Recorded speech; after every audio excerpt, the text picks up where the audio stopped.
So I actually put down an agenda for today, to talk for what to talk about. So let's go ahead and work backwards from what we've got. So we've got next Thursday.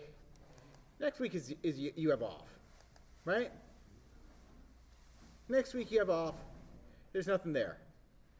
The week after that, well, on the 5th, that's when exam 3 is. That means exam 3rd, I'll be going over the practice problems, which I'll send out today, tomorrow, sometime around the beginning, sometime where you'll have at least a week to look at the problems. This may be it may be a single packet of problems, it might be 2 packets of problems, okay? But I'll be sending out the problems that we have. So I also want to make sure to understand, so let me go ahead and, start with this one. Let's start with these things. And I'll be sending out some unambiguous announcements, just to make sure everybody understands, because y'all are pretty good. You're showing up to class. You're great. It's the people who are not showing up to class, the people who send me emails saying, "Hey, is there any way I can make up a bad exam grade?" I'm like, "Yes, we've talked about it the past 3 classes."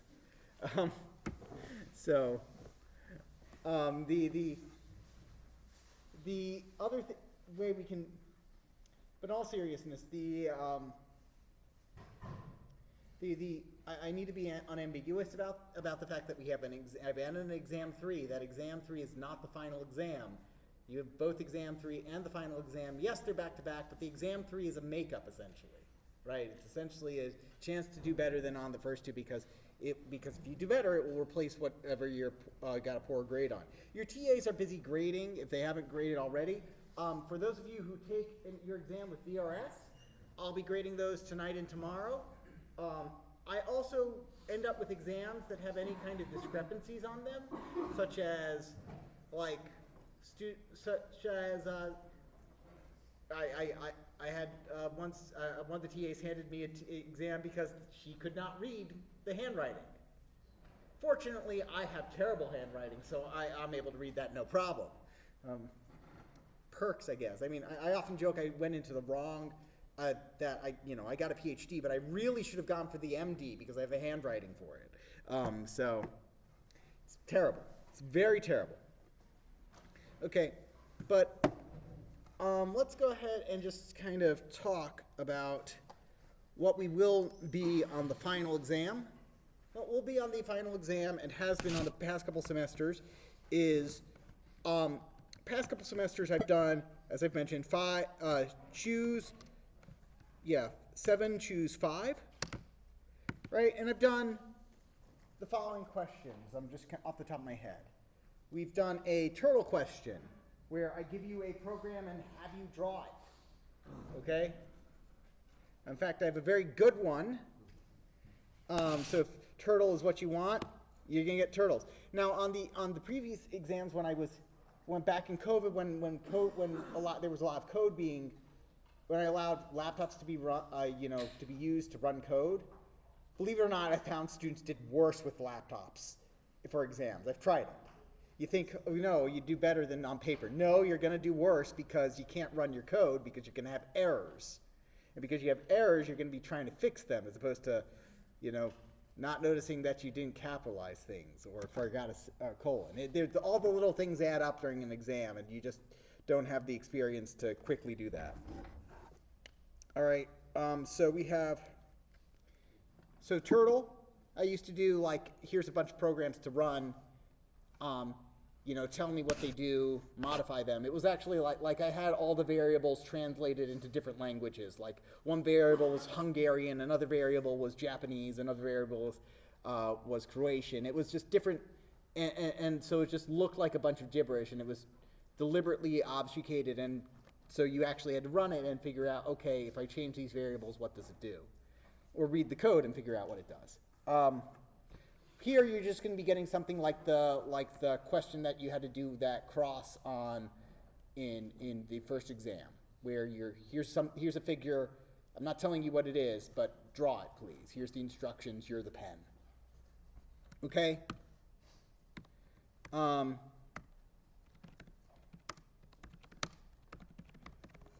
There's always a nested list question. The question where here's a list of lists, meaning that you'll need to write a nested for loop to handle it, right? That's not too bad if you're comfortable with this at the point, because you go for each list in the list for each item in the inner list, and that's handling it. You'll get plenty of. I've got practice problems with that for the wazoo. So another problem, as we've mentioned multiple times, there's going to be a regex substitution question. This is for the final exam as opposed to exam 3. I still have to figure out the breakdown for exam 3, but expect exam 3 to be a lot like exam 2 plus regular expression. Okay? So turtle, nested loop questions, regzip substitution. Then we have, let's see, file reading question. Always a file reading question, right? Open up this file, tell me something about it. One semester I basically had times for I had basically the characters from Mario Kart and what times they had for the race, and you had to tell me who the winner was, essentially. Something like that, where you're just reading the file and sifting through data or adding that data together. Let's see. Monte Carlo board game. Let me go ahead and go to GitHub very quickly, because I'm blanking on other ones. GitHub.com. Sign in. Yes. I know Authenticator. I gotta.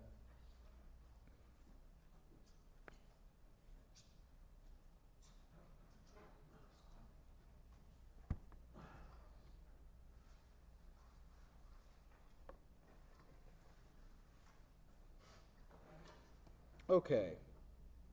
So it was telling me it was upgrading, so there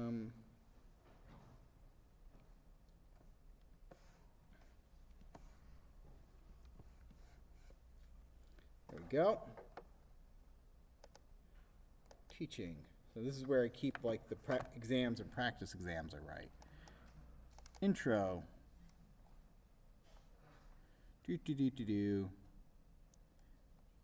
Exam 3 practice. And I think it was also practice problems.pdf. When did I do these? Like, again, I have to. Let's see.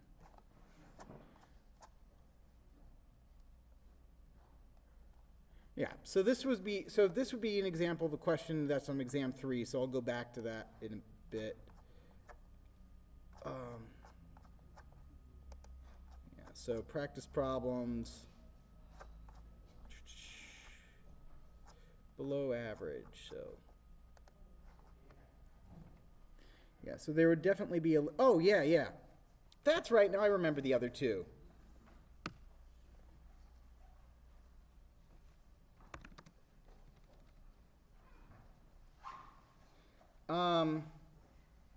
So question number. So that's the 5. Question number 6 is the mystery question. I don't tell. Sorry. Question number 6 is actually is something I can't tell you, other than if you know, you know. But it involves a for loop. That's all I'm going to say. It's one of those that if I say the name of the problem, about half the class is going to go, "Oh right, that one, great. That's an easy free 20 points." And the other one, you are going to go, "What words are coming out of your mouth?" And the other one is actually, it is both simultaneously the easiest and the hardest one. If you are prone to stressing out during an exam and not being able to read directions, it's going to be the hardest. If, however, you can read directions, it's the easiest, which is, so there's a couple things in, so the last one is the thing I didn't teach. Specifically what I'll be doing is I'll be giving you a problem, and I'll be giving you something built into Python to solve that problem, with all the documentation you need to solve that problem on the page. Basically, it's saying, here's a mini tutorial on how to use this. Can you follow do you understand programming well enough? Have you followed along in the class well enough that you can use this new thing I'm introducing right here with all the relevant information, right? Here's how Operation X works on this. Here's how Operation Y works on this. Here's a problem that really is that this thing is made to solve. Use Operation X and Y to solve it. It's something built into Python. It's very common to use. It's very useful in its niche circumstance. But basically, the tutorial is there, right? This sounds like a fair problem, I feel, right? Yes, no? Where I give you the instruction on how to solve it on the exam. And so you can see how this is. But this question, yeah, sorry. It's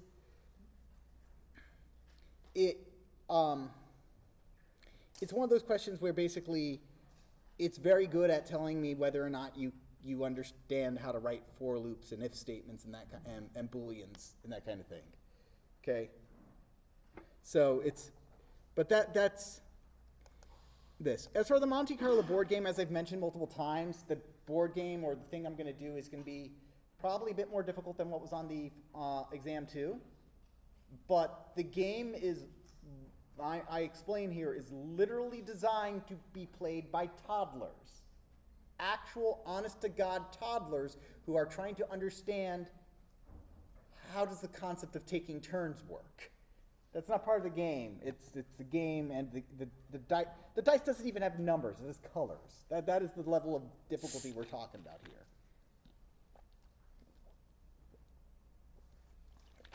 That doesn't mean it's not an interesting problem.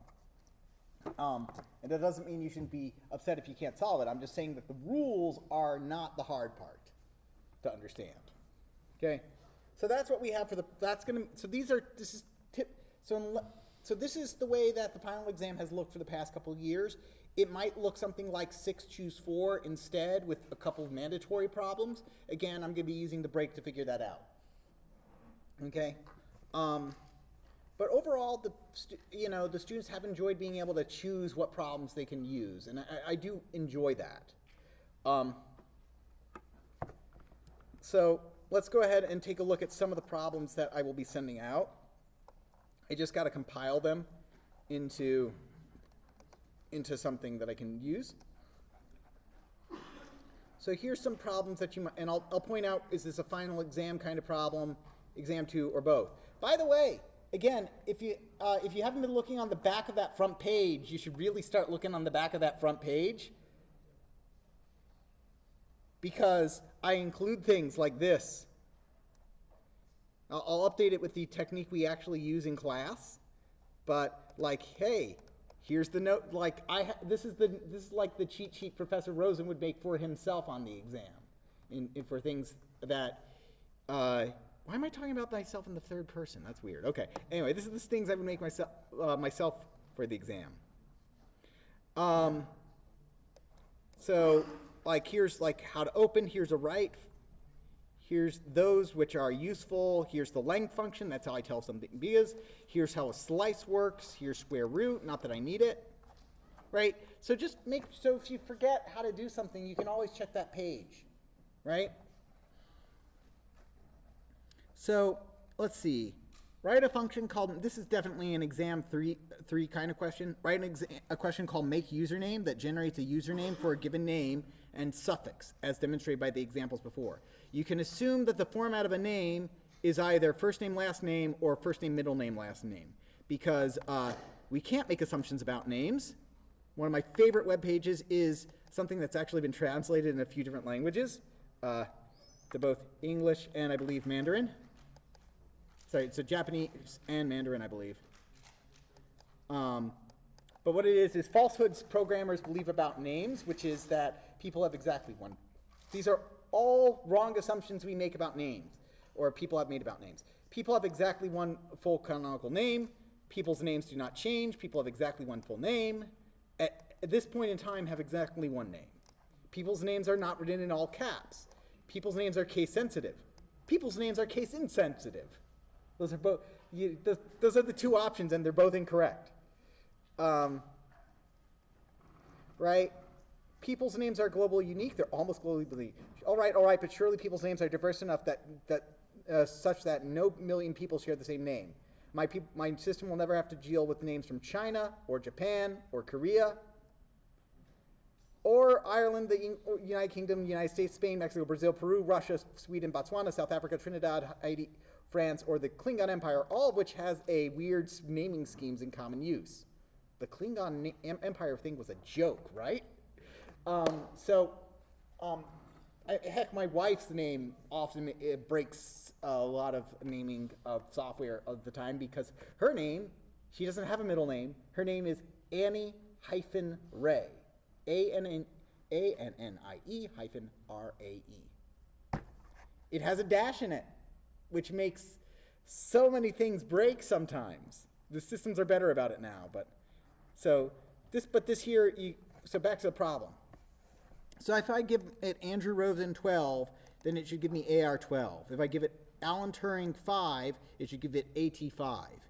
If I give it Andrew Benjamin Rosen 3, it should give me ABR 3, and if I give it Andrew Benjamin Rosen 104, it should give me ABR 104. Make sense?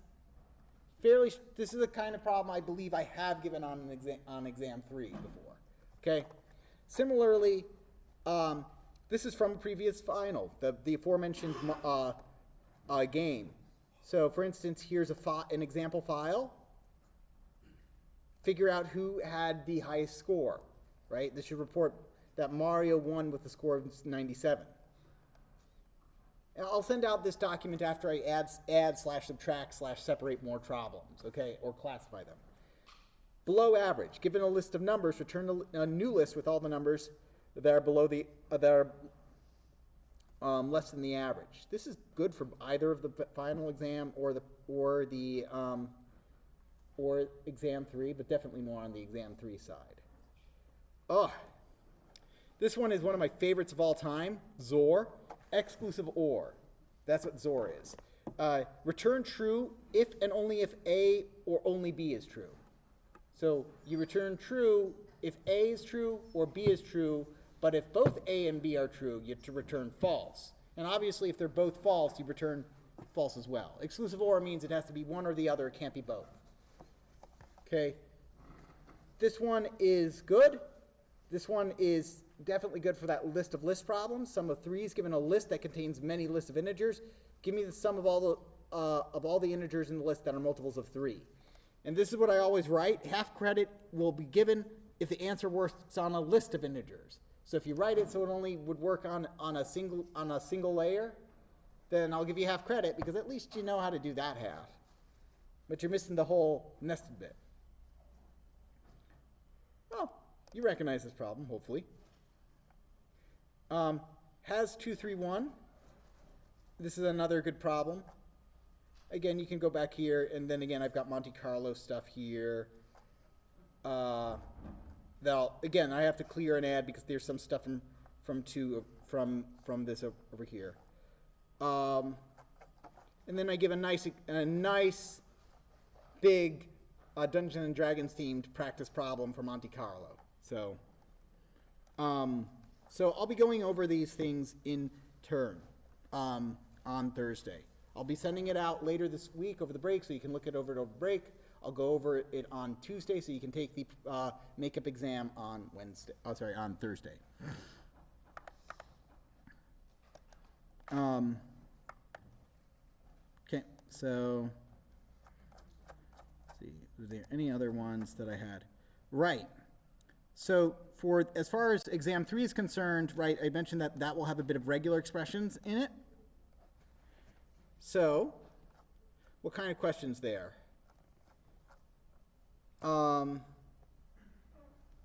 Which pairs are equivalent, meaning they would match the same thing? Parentheses in this case mean that basically you treat it as a group. So AB plus means a continual series of A's and B's. AB star means, well, AB is, again in parentheses, is a continual series. This one's a good one. Write a script that, given a text file, finds and returns a list of all superhero words in it, which are words that end with man, woman, boy, or girl, such as Supergirl or Batboy. Right? Those are superhero names. Okay. These are probably more of what you'll get. And these are more of the abstract problems that you typically get. Which of the following strings does the given regex match? 1 star 0 plus 1 question mark. Question mark means that the thing in front of it is optional. Okay.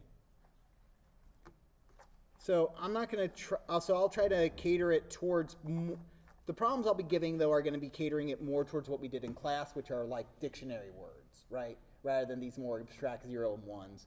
This is something I wrote, oh God, years ago, and I was still, coming back from that senior level class where it was all about 1s and 0s and that kind of stuff. Okay. Right. So how would you write a regex that matches a sentence where the first word is either Alice, Bob, or Carol, the second word is either eats, pets, or throws, and the third word is apples, cats, or baseballs, and the sentence ends with a period. So it should match the following: Alice eats apples, Bob pets cats, Carol throws baseballs, Alice throws apples, Bob eats cats, but not the following: RoboCop eats apples, Alice throws footballs, and Carol eats 7 cats. Jeez. Don't do that. That's mean. And then here, right, definitely something you'd expect to, this is definitely along the lines of what you'd expect on both exam 3 and the practice exam. Again, I need to write exam 3 and basically create twice as many problems that I need for it so I can give you the other half of those problems, right? That's what I do when I write exams, okay? So that's why I can't tell you exactly what exam 3 is yet, and I've been very kind of busy on stuff lately, which has been kind of annoying. All right. So what else do I have on my agenda today? That's right. Final project deliverables. Right, since we're getting close. So what do you need to do? So I got a question in office hours today about like, hey, do you need to demo the final project? And I'm like, oh, right, I have to go over that. And the answer is yes, but no. The answer is yes, but you're not demoing it in the traditional sense. You still got to show it to me. But here's the way it works. Your final project is due on the 9th, right? And then we have a study day on the 10th, and I try to get all the final projects. I try to go through all the final projects on the 10th, all of them. Every single one, so I can find out as soon as possible who's exempt from the final exam. Now, once again, people are asking me, when is the final exam? And the answer is, I have no clue. I find out the same way you do. They say I have, Temple academic calendar. And the reason, again, I don't put this in is because I've copied the wrong row once, and it caused a huge headache. No, I'm not adding an additional point of failure into my exam when there's a perfectly good solution to this already, which is we go over here, the final exam schedule, and you should know about this. You should know about this document so you know that your professors are scheduling exams at the right time. They can't schedule exams whenever they want. They have to follow this schedule. If they don't follow the schedule, it could lead to you having conflicts with the same exam at the same time. That's what we're trying to avoid there. So that's why you need to know this document exists. You also need to know that this document exists to know that Tuesday, December 12/10 is a study day for you. You should have nothing due that day, no work or anything. Final exams may not be scheduled on study days or the last week of classes. If the professor's trying to get out early by giving a final exam on that last week of classes, no, they're not supposed to because you don't have the time to study. You're wrapping up all the other stuff. Okay? Okay, and also you should know about this. Instructors are encouraged to work out individual accommodations with students who have more than 2 examinations scheduled on the day, right? 2 final exams in one day sucks, but it's not unreasonable. 3 final exams on one day gives you basically no time to eat in between those exams. So it's unreasonable. Okay? So, long story short, if you have 3 exams, email on basically scheduled on the same day, email one of those professors.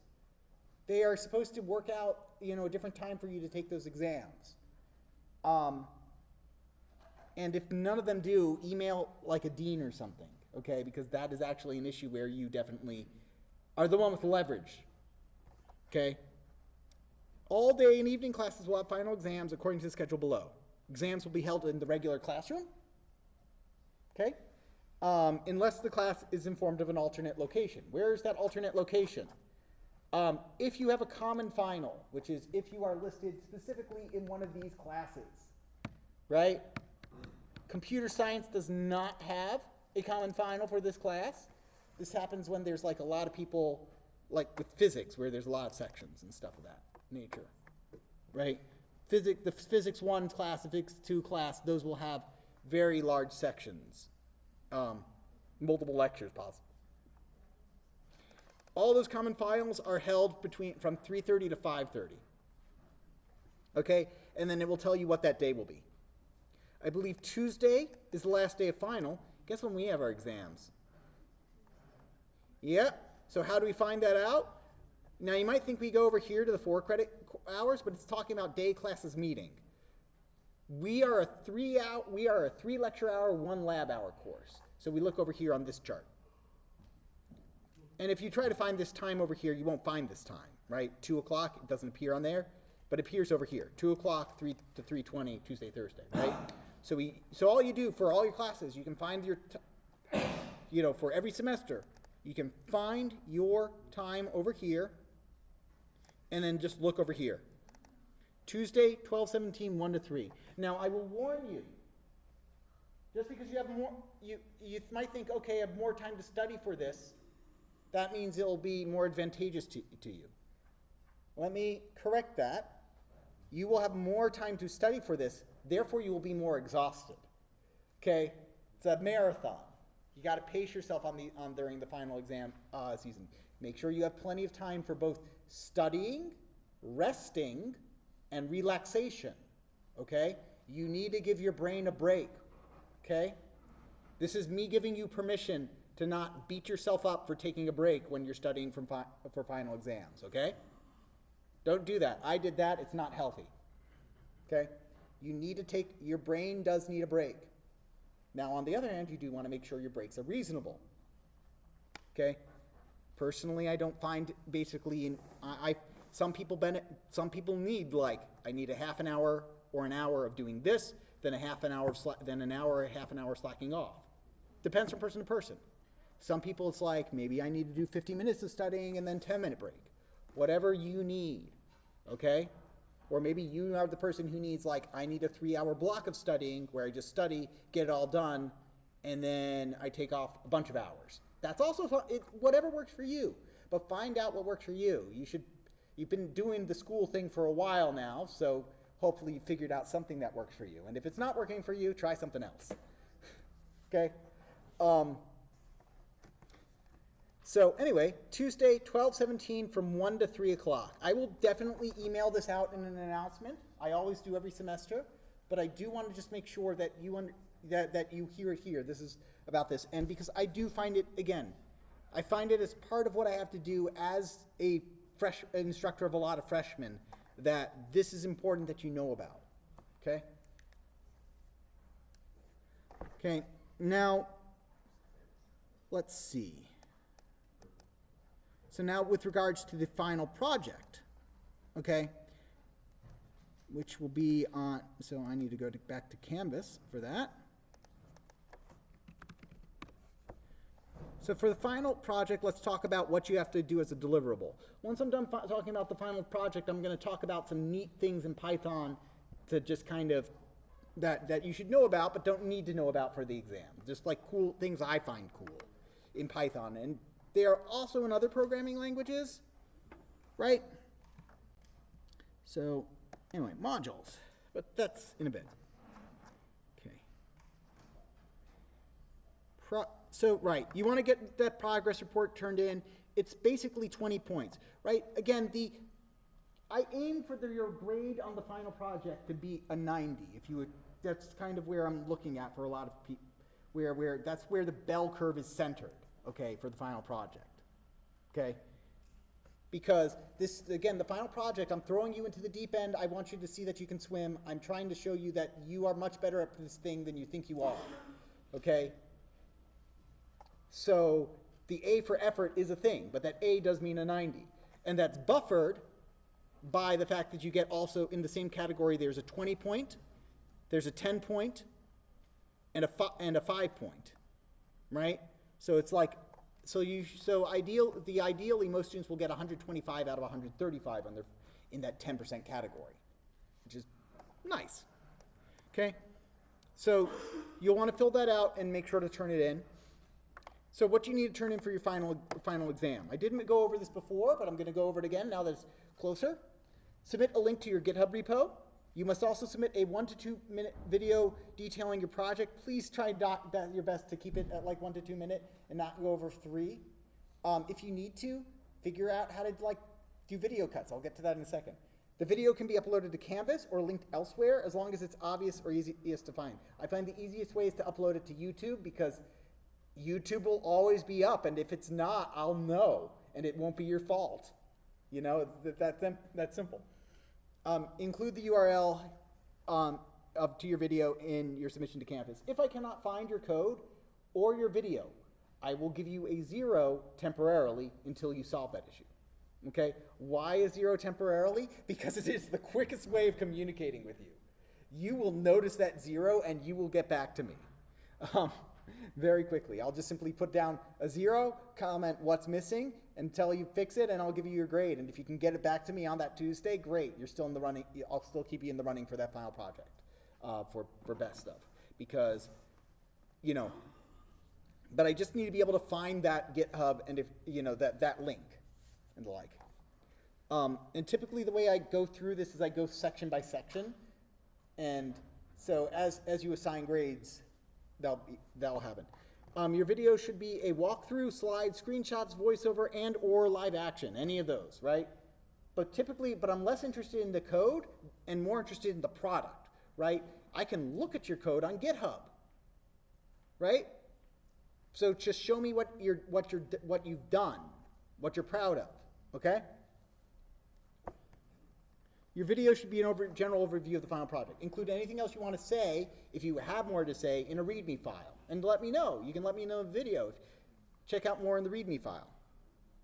So how do you record a video? Okay, easy. Well, most actually, my preferred way is OBS, which is what Twitch, a lot of streamers on Twitch and YouTube use. But it's an industrial strength solution, right, for a simple problem. Okay, but it is actually a lot easier than it seems. You just set up a scene, and then you set up your sources, whatever those are, and you drag them wherever you want them to be, and this is going to do amazingly nauseating things on the recording. Like I said, amazingly nauseating things on the recording, right? And you can move the video to be over here, whatever. And you can resize it, right? Now you can't see any of the relevant details. Okay, so OBS allows you to have the most customization of this, but also requires maybe half an hour to an hour of just, on the pessimistic side of things, of just like setting it up. That's a pessimistic estimate. So what's an easy way to set up? Zoom. Make yourself a new Zoom, open up Zoom. Right, you can open up Zoom. Okay, we're going to do that now. Create a new meeting. Cool, join with computer audio. I can't start my camera because OBS is currently hogging the camera, okay? But then what do?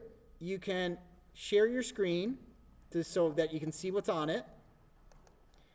And then over here, and then there should, here's the record button. You just hit the record. Done. Share your screen and record. That's it. You've had Zoom because we've had to do Zoom lectures and the like. It's a fairly straightforward way to do it. I'm pretty sure Windows and Mac at this point do have built-in kind of tools, but maybe not. I mean, OBS is pretty good, but there are tools. Honestly, I don't care what you use, what kind of screen capture device you use. Those are the easy solutions, in my opinion. Okay. Again, especially relevant are the difficulties you faced and how you got by them. Okay? And again, we are interested in how you respond in the face of adversity. We are interested in the journey, not the destination. Okay? So, once again, I need to reiterate. There are no extensions on this. The kind of thing you get, asterisk.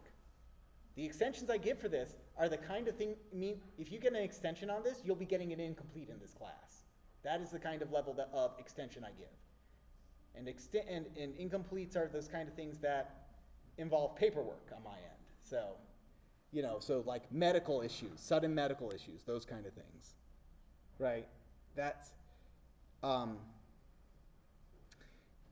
your brother decided to take your laptop and use it as a step stool because he's 5. And now your computer's broken and you can't access your code. This is why you were using GitHub, right? You were using GitHub, right? So you didn't lose everything, right? Yeah. So anyway, medical issues, those are the kind of things that this is for. Now, so the deadline for this is the only thing I am very, very strict about in terms of deadlines. I get the question every semester, and I am very hard on it every semester. Because every time I am soft on it, the end result is crap anyway. So it's not worth it. So your final project is due December 9th at 11:59 p.m. Technically midnight but you know why I do 11:59. Okay? After that, I start calculating from midnight on the next day of what the late penalty is. There is a late penalty if you do decide if there are issues with you uploading at that last minute. So what is the late penalty? It's a 1/10 of a point per minute late. So an hour means 6 points off. Okay? 2 hours is 12 points off, so on and so forth. So, submitting it at like 4 in the morning will be not great for your score, but it's going to be higher than a 0.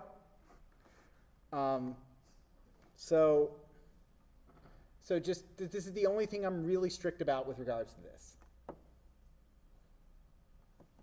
And I gotta be because I can't, because like I said, it's that last day of class. This is literally as late as I can make the deadline for this. Okay. All right. So that being said, if you do have issues with it, so what should you do if you're not finished? You didn't do everything you wanted. Or you only got part of the way there. Submit what you have. That's what you do. You submit what you have. Okay? You might have done better than I thought I would.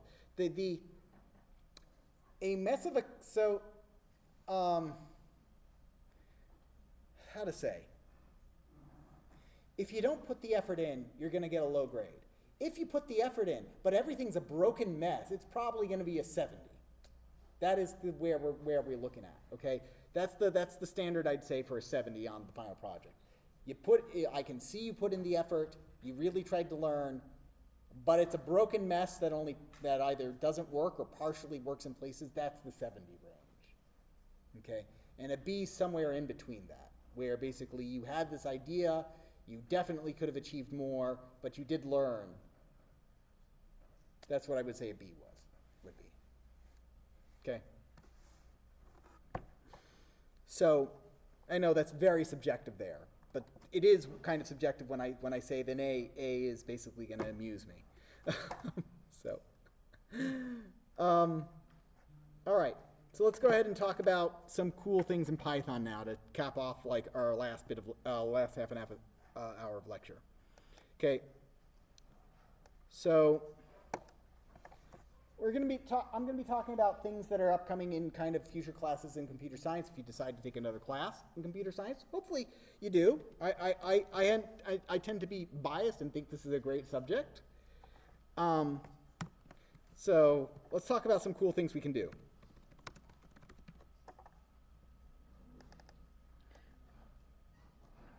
Okay. Cool things.py. Cool thing number one is recursion. Okay, cool thing number one is something called recursion.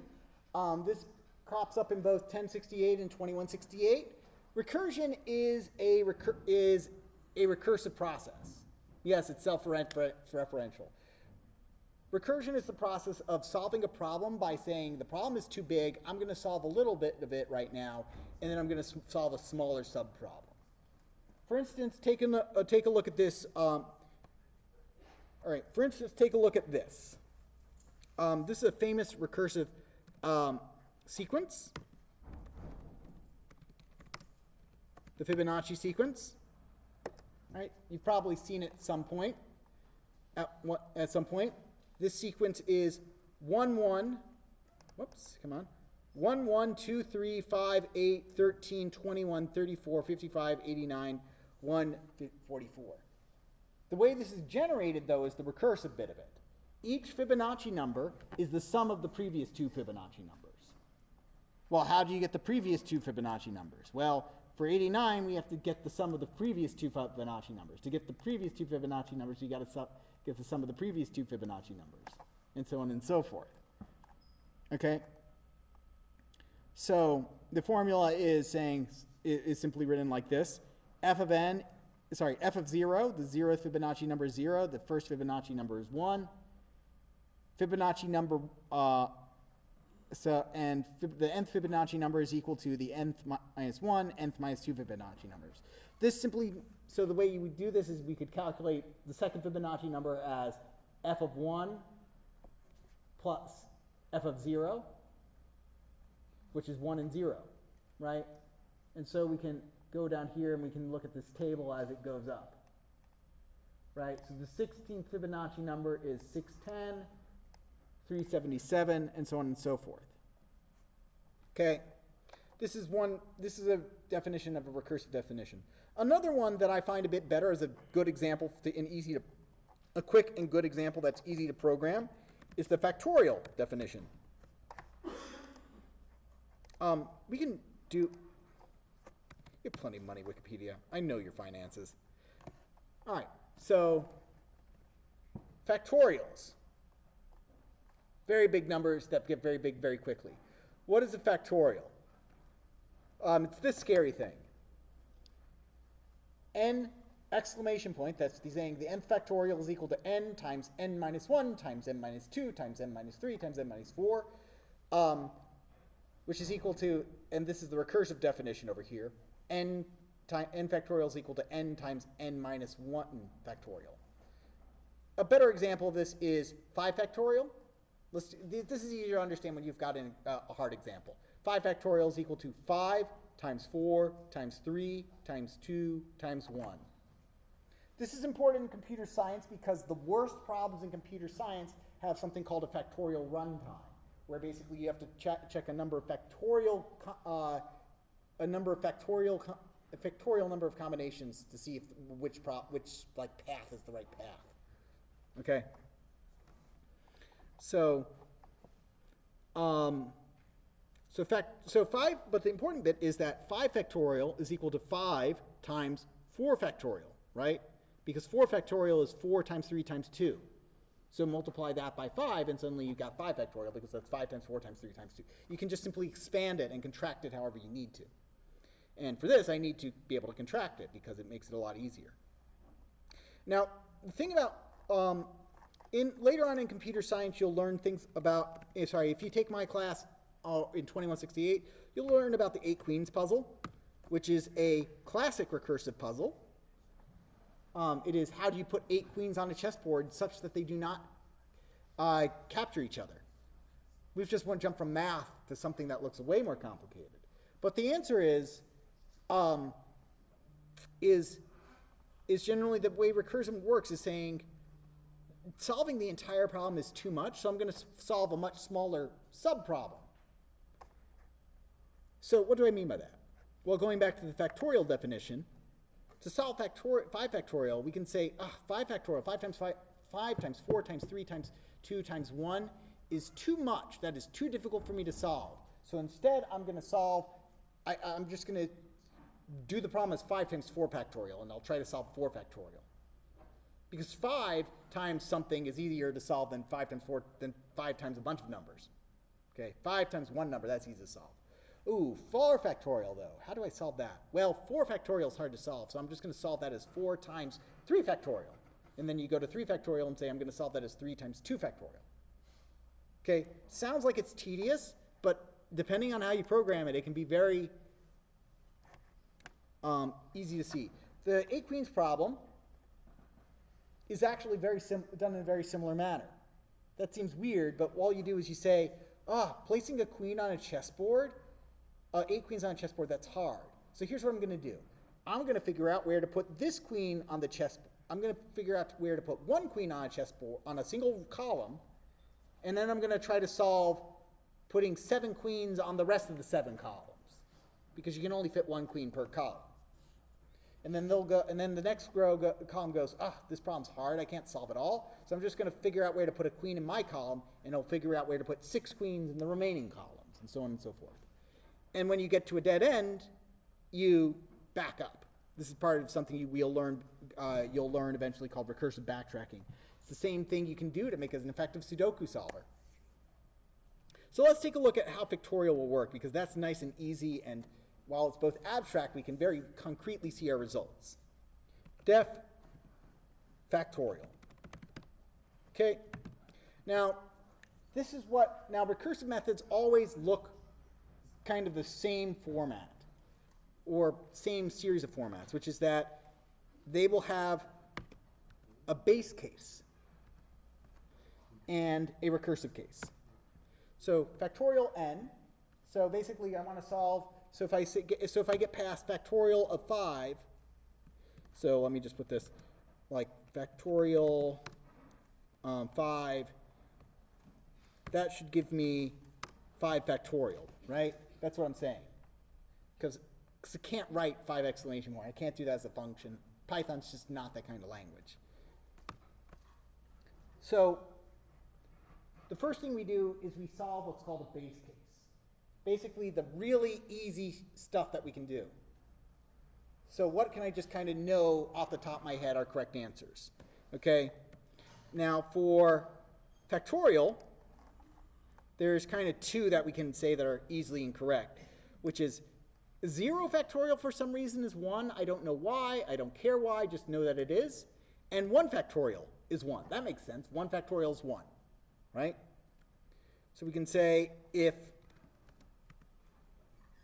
n is less than or equal to 1, return 1, right? If you ask for the rate, and I don't know how negative factorials are supposed to work. I assume you make them negative. We can fix that later. Whatever. I don't care right now. That's not the important bit. Okay? So if n is less than or equal to 1, return 1, right? If I ask for 1 factorial or 0 factorial, I'm going to get 1 back. That's the base case. Basically, what's so simple to solve, we can just simply spit out an answer. And then the rest we do is the recursive case, which I'll just simply put an else just to simply separate it out a bit better, but we don't need an else because of the return statement. But I'm just doing it because it makes it easier to read when you're beginning. Okay? Else. And this is the recursive case, and this is why it's called a recursive function. Return n times factorial n minus 1. So this is the key feature of a recursive function. It calls itself. Now, eventually you'll learn if you take calculus 2, you should learn at some point, or go all the way through those kind of classes. You'll learn a concept called proof by induction, which basically says we're going to establish a base case for something, for a formula, and we're going to show a more generalized case that if it works for k, it works for k plus 1. And we can use that to kind of create a domino effect. And this is what kind of happens, and it's kind of what happens here in recursion. We're basically, what we're going to do is that our recursive function always makes progress towards that base case so that we do have a stopping point, right? Every time it's going to go n times factorial n minus 1, and then it'll be n minus 2, n minus 3, n minus 4, n minus 5, until we get all the way down to something where it's going to be a stopping point, and it's not going to do recursion anymore. And this is also the key feature, is that it looks like it shouldn't work, but it does. That's what that's how it always feels to me, no matter how many times I do it, that it should not work. We know that this is 120 because we read that on Wikipedia, and certainly Wikipedia will not lie to us and not have any false information whatsoever. For math stuff, it's always pretty good. So 120, right? If I want to go to 6, 720, right? We can kind of fact check that ourselves, right? Factorial 5, factorial 6, right?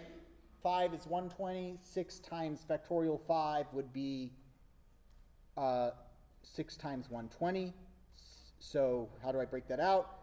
6 times 120, I'll do 6 times 100 to get 600, and 6 times 20 to get 120. Add those two together. Okay, so I can just kind of do this in my head. If you break it out. For nice even numbers like that, you can do it in your head if you know how to break it out. It's nice. Okay. So recursive problems, so recursion is this really great tool that you can use, but it always involves a base case and a case like this. Now, a lot of times for this one, it's quite efficient to do. Let's go ahead and see factorial 10 at calculating these big numbers. By the way, though, the numbers for factorial get big very, very quickly, as you can see right here. Factorial of 20 gets like that. Factorial of 25 just gets more and more ridiculous. Can the computer handle like factorial? Yes, it can. Can it handle this? That's a nice thing about Python. It just doesn't care how big the numbers get. It just handles it. But the numbers for factorial get very big very quickly. Very, very quickly. All right, let's look at the other one that we did, the Fibonacci sequence. Def fib. Now, the Fibonacci sequence, I'll warn you in advance, the way I'm doing it is actually the opposite of any kind of way that you should do it. The way I'm writing it is terrible, but it's a great learning tool, okay?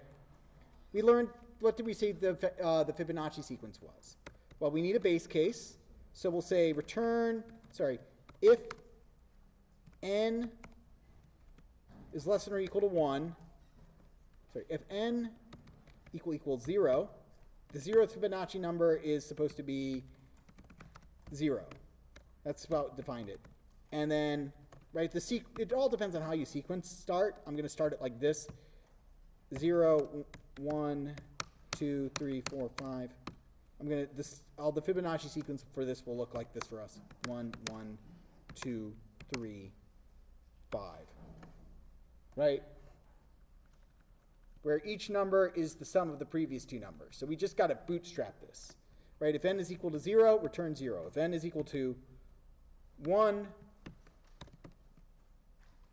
and I'll actually make this to, just to avoid any shenanigans with negatives, I'll make this less than or equal to 0.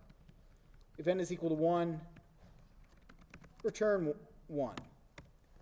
Otherwise, I'm not even going to bother writing the else here. I'm just going to do it the other way.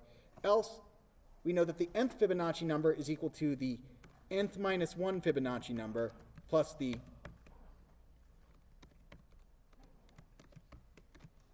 n minus 2 Fibonacci number.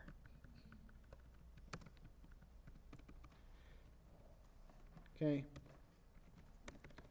Fib, so print. I warn you, don't go above 50, above like 40, 45 on this one. Otherwise, you'll get some issues.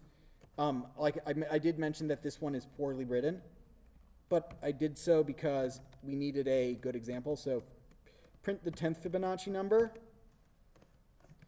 Actually, let's go ahead and just do a loop. For I in range 0 to 10, let's call it n, print n, fib n, not fin n, fib n.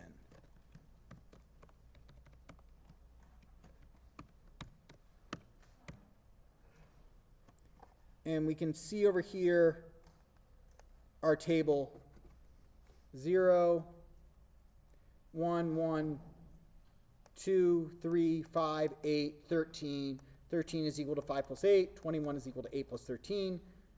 34 is equal to 13 plus 21. The next number would be 21 plus 34, which would be 5 and 55, right? So now I did mention that this one is a horrible method of doing it. If I, for instance, want to print, and just very briefly, fib of, fib of 40, my computer starts having some issues. Now the reason for this is because of the way I wrote it. The way I wrote it is that to calculate for fib of n minus 1, it's got to calculate fib of n minus 2 and fib of n minus 3. Fib of n minus 2 needs to calculate fib of n minus 2 and fib of n minus 3. But it's not going to remember all the previous answers it calculated. It's going to do it independently. It's got to calculate multiple answers multiple times. So even though I'm going to be calculating what fib of n minus 2 is as part of calculating fib of n minus 1, it still has to calculate it over again. This is what we call exponential time, where the run time is equal to 2 to the n, where n is the input. It does get it, but basically the idea here is that for every point I increase n by, it's going to double the time. That's the other really bad runtime. It's even worse than factorial. Is it? No, factorial's worse. Factorial's worse. Is it? Yeah, it doesn't matter. It's terrible. So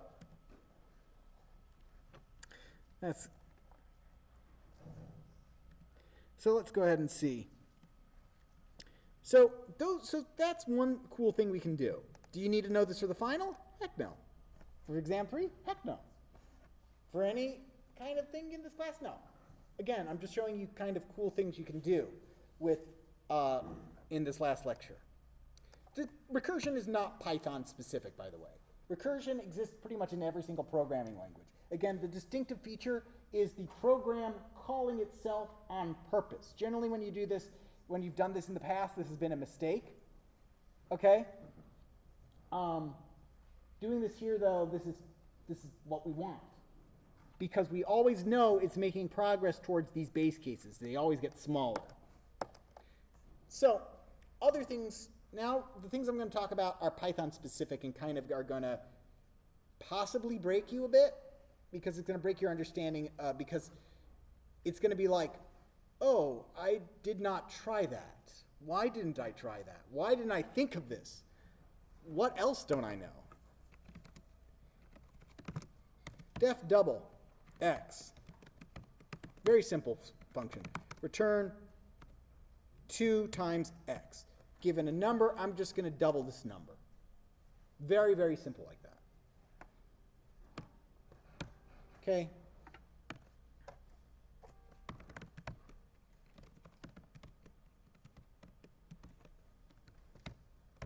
So we're going to double 10. It's going to give us 20. That's not the fascinating part, honestly. The function, I deliberately chose a very boring function with a very boring outcome. Okay. 20.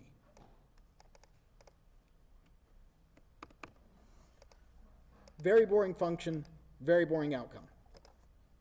So the thing is that in Python, unlike other programming languages, your functions are first-class citizens. Meaning they can do anything that any other variable can do. For instance, you've done this plenty of times, I'm sure. Right? Where you try to print out the thing where you try to print out a function and you forget to invoke it, right? And it gives you, or you call it and you don't invoke it. And all it is saying, hey, it's a function double at this. This means that it's a variable of some kind. And if it's a variable, that means we can do weird things with it.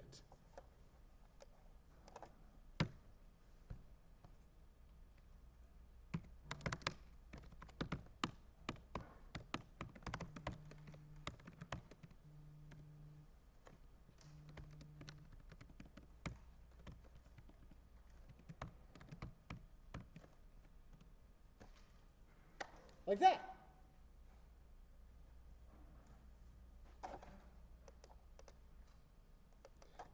So what did I just do?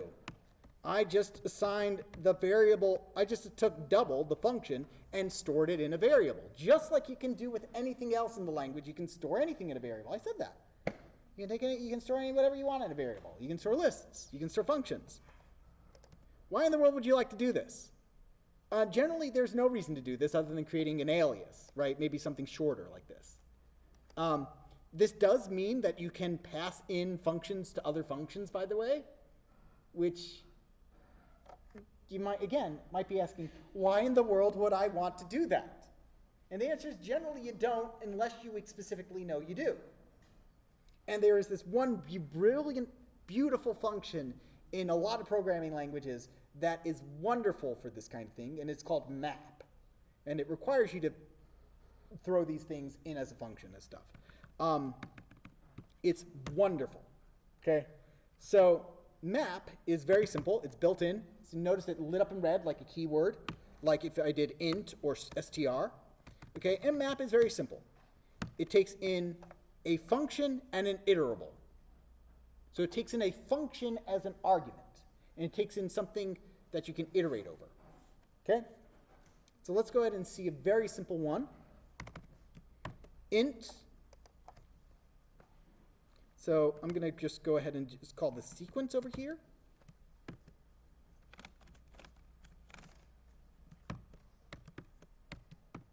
Let's see, it did say to take an iterable, so I'm testing this out to see if it's going to work, actually. I don't know if this one's going to work, but it should.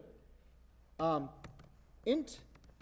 And normally when you throw something in int, you throw variables around it, but we want to pass it the function itself. We're not calling the function, we're passing it as an argument. Map, int, comma, sequence. And what it says, what map says is I want to apply everything over, I want to apply this function to everything in this variable, in this sequence. And this doesn't, unfortunately, give you much if I try to print this out on ourselves. Map is like only map is only an intermediate result. It says it's a map object. That's less than useful because you don't know what an object is. That's next class.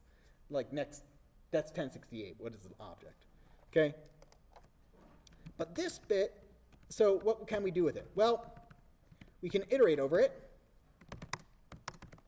And then we can just simply print out what I is. And type of I. Let's go ahead and just kind of. So here we go. So I've iterated over the map. And it says 2, 3, 4, 5, 6, 4, 3. It's this entire thing over here, and it's saying I converted them into integers. That doesn't look that impressive because, there. More importantly, why don't we actually just simply, what? Let's just skip right ahead. Instead of iterating over it, oftentimes what I do is I'll say answer is equal to, and then I'll just take this and convert it into a list. Right? I'll take the map, convert it into a list, print out the answer, and we can see that what this has done is that it's taken the string and converted it into a list of integers. Right? What it has done is that it has applied the integer function to every single item in this. All right? Let's go ahead and look at another example, this time using the double functions we wrote. Right? Let's go ahead and generate a bunch of numbers, okay? Let's generate all the numbers from 0 to 100. Right? How do we do that? Range 0 to 100. Sequence. And what we're going to do, we're going to throw that in a list as well to kind of just simply turn that into a list, right? Because otherwise, it's a range function.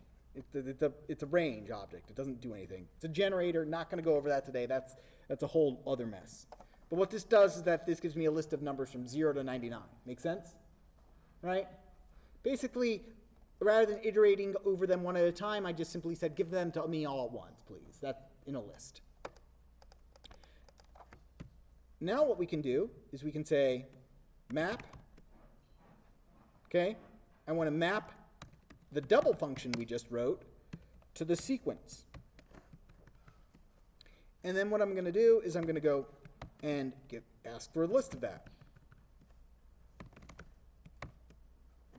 And I'll just print out what that is. Lots of parentheses when you do this kind of thing. And now, right, this was sequence, and now here's what we got. I applied our double function that we just wrote to everything in the list, right? And notice, again, I didn't call this over here. I applied it over here.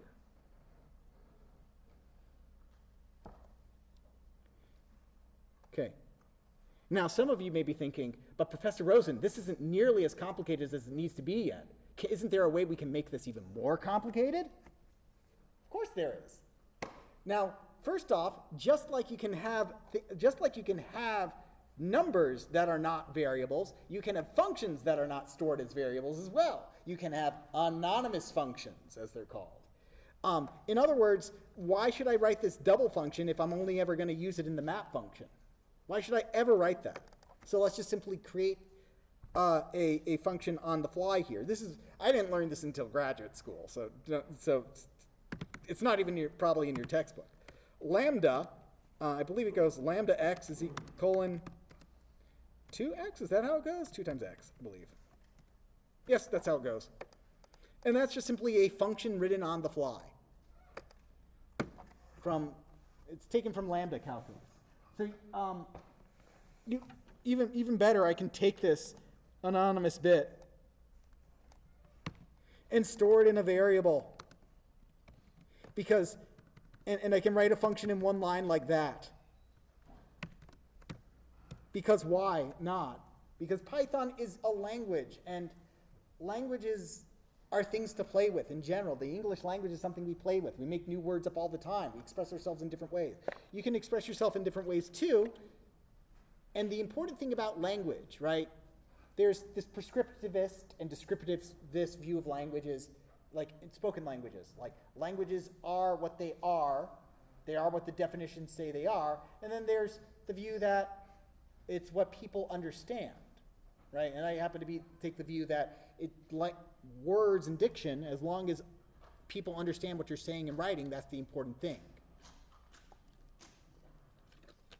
And that's probably because of the way I view programming languages, which is that it's not important so much how you do it as is it readable. Because the person who's going to be reading it a lot is you, and you want to make sure the future is able to read it. So again, map is really cool. I'm going to decomplicate this for a second now. Let's go ahead and I'm going to just copy this and undo all what I did, right? So that we're back to here. Okay, back to here. And what we can do instead is of doing this, right? We can take, we've got all our numbers from 1 to 100. We could double it. And then a common thing you do with a map is that you reduce it in some way. You combine all the answers together in some way. The most classic way to do that is summing everything. So this is a one-liner. Well, two-liner, technically, for generating all the numbers between 1 and 0 to 99, 0 to 100, excluding the 100, doubling them, and adding their result together.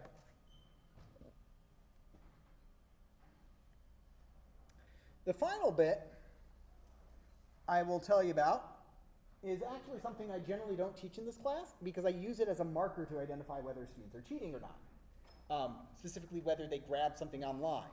Now, it's not an automatic declaration of you cheated. Typically, if you've done this to me, what I've done is I've said, you need to go and write this yourself.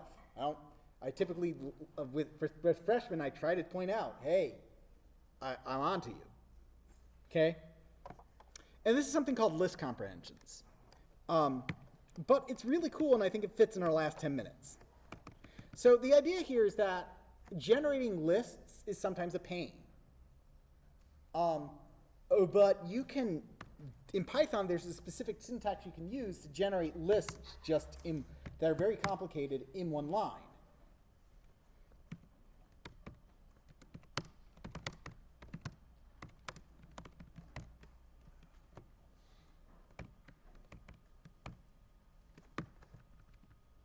So this isn't a complicated list, but this is what but the syntax is weird. We wrote a for loop right here for x in range 0 to 100. So that's all the numbers from 0 to 99 inclusive. We know what this is. But then we have an x in front of them, x for x in range. And let's print out what this is. And I don't use these too much because honestly, they're sometimes hard to read. But what this is a one-liner for generating all the numbers from 0 to 99.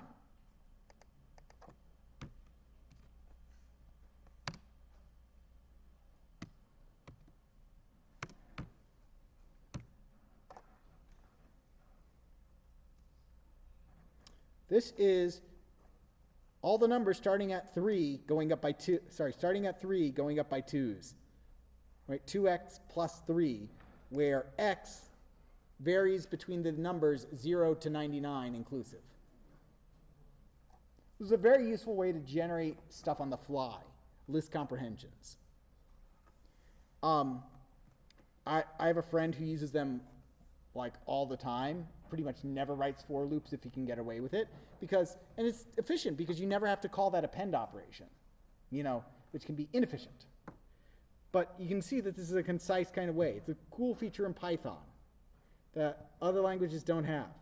But I deliberately don't go over it because that's just it's not in other languages, and you aren't necessarily going to be sticking in Python long enough over your classes to learn this for one class for like a test or so when you've got all the other things you need to learn. And then, I'd rather teach you the things that are going to be useful when you take 1068 and 2168.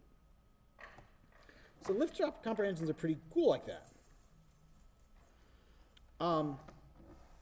Which does mean now that we can actually go back, though, and do the entire thing we just wrote as a one-liner. Because that's funny to me.